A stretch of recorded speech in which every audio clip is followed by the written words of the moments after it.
sur 92.3 et en vidéo live Facebook sur la page RGFM.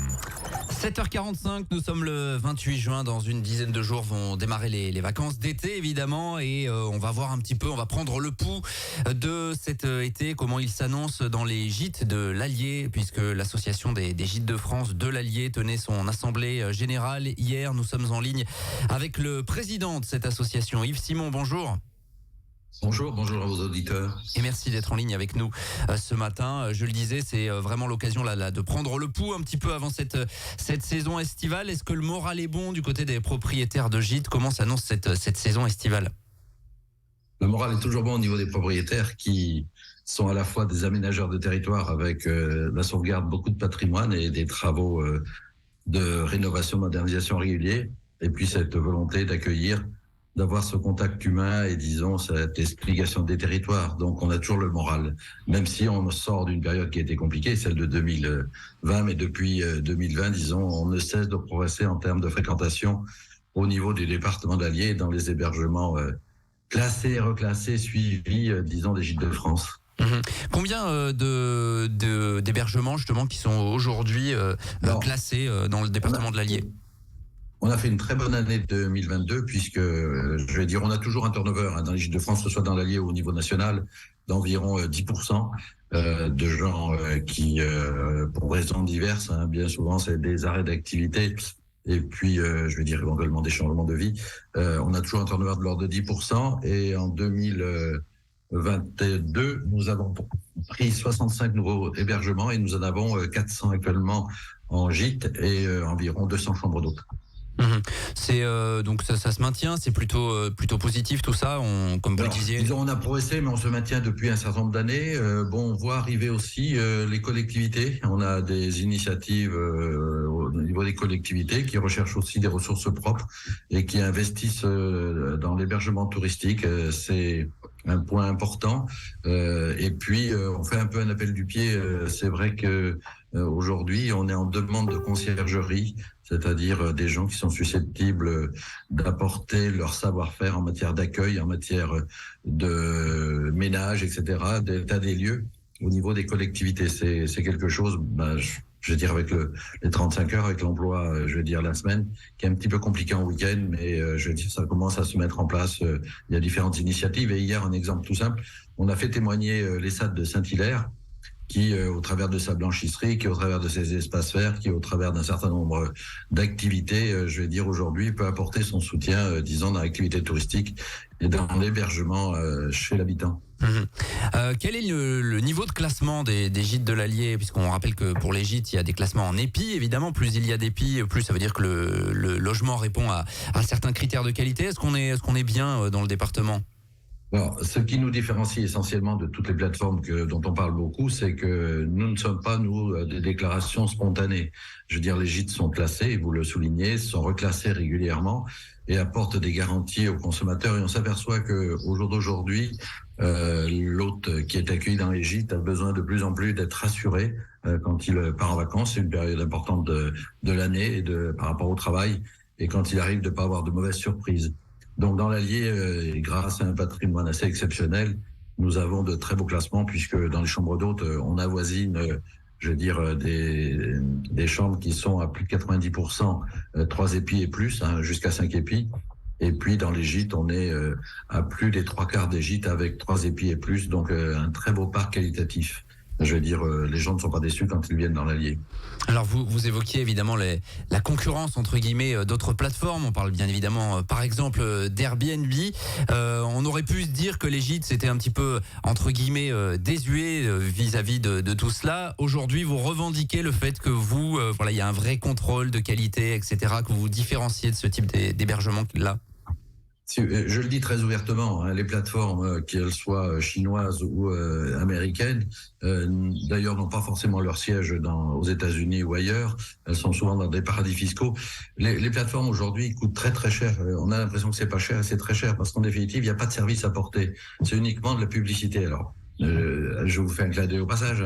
Les médias sont très intéressés par les publicités payés par les plateformes, mais je vais dire derrière il n'y a aucune garantie. C'est assez catastrophique et je le dis souvent à Paris et même à des ministres comme Jean-Baptiste Lemoyne. je veux dire, les plateformes, elles tirent vers le bas parce que vous n'êtes pas sûr du tout de ce qui est déclaré par le propriétaire puisqu'il n'y a pas de contrôle. Alors que nous, disons, c'est à la fois de la production, c'est-à-dire on a des techniciens qui vont vers des porteurs de projets, qui apportent leurs conseils en matière d'aménagement, en matière d'accueil, etc., en matière de gestion, en matière de fiscalité et tout. Donc c'est un vrai suivi.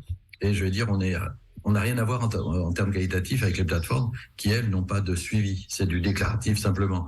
Et au jour d'aujourd'hui, le fait qu'on s'est très bien organisé dans l'Allier, puisque, je veux dire, aujourd'hui, on fait une permanence du lundi 9h jusqu'au dimanche soir 20h, 7 jours sur 7. Résultat, aujourd'hui, l'Allier apporte ses services à une quinzaine de départements en France, dans des départements très touristiques, par cette approche d'avoir toujours de l'humain au bout du fil et non pas simplement à cliquer sur un ordinateur. Et puis en termes de prix, j'imagine que vous êtes totalement également dans ce qui est recherché, parce qu'on se rend compte que finalement, louer via des plateformes comme celle qu'on évoquait tout à l'heure, coûte de plus en plus cher. Et puis il y a la plateforme qui prend aussi un petit pourcentage, ce qui n'est pas forcément le cas sur les gîtes. Alors, si vous voulez, le système économique des gîtes, je dis toujours, les propriétaires ont une cotisation, ce que les plateformes n'ont pas, c'est vrai, mais il y a un service derrière, et tout service est payant. Et puis, on a la commission sur vente qui est payée par l'hôte qui loue les hébergements.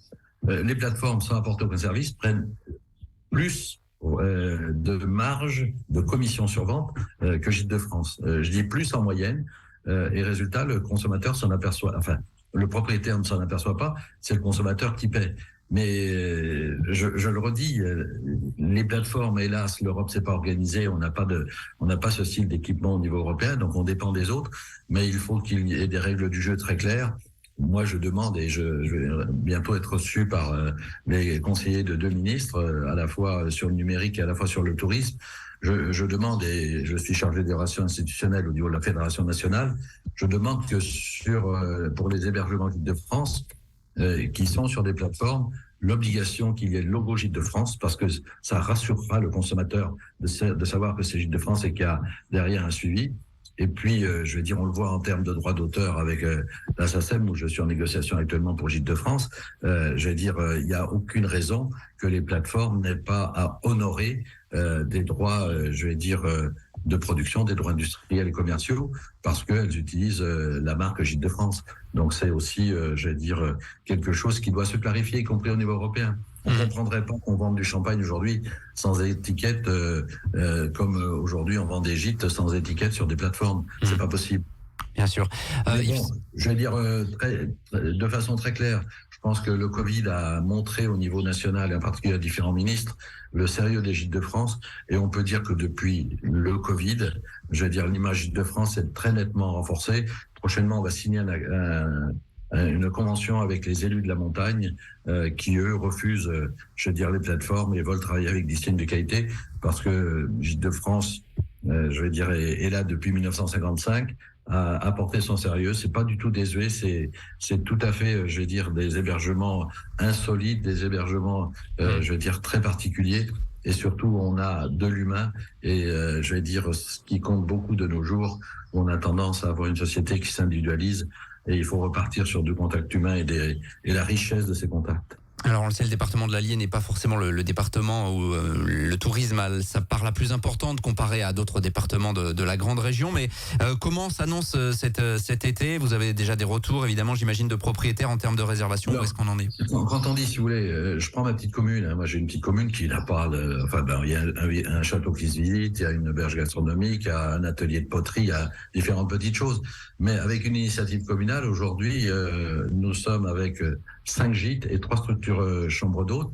Si on multipliait par 317, vous voyez, l'Allier sera à plus de 2000 hébergements, ce qui est très bien. La tendance 2023, je veux dire, elle est en augmentation. On est en augmentation constante avec un fort taux d'occupation sur fin juillet, début août, puisqu'on est pratiquement à plus de 90% de locations actuellement, alors que les locations de dernière minute continuent à abonder.